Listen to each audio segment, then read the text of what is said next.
అందరికీ నమస్కారం. నా పేరు గాయత్రి. నేను చెప్పబోయేది భాషా భాగాలు. నామవాచకం పేర్లను తెలియజేసేది నామవాచకం. ఉదాహరణ: మామిడి, రమ్య, భద్రాచలం, రాజు.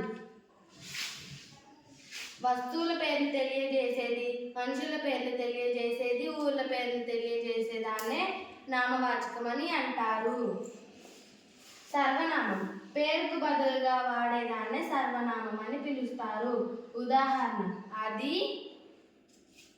అతడు, అక్కడ, వారు. వీటినే సర్వనామం అని అంటారు.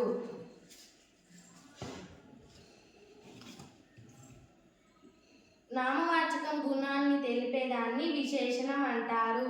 ఉదాహరణ: లావు, అందం,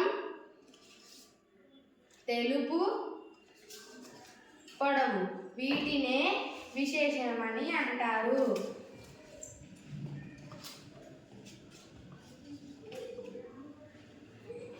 క్రియ పనిని తెలిపేదాన్ని క్రియ అని అంటారు. ఉదాహరణ: తిన్నారు, చూశారు,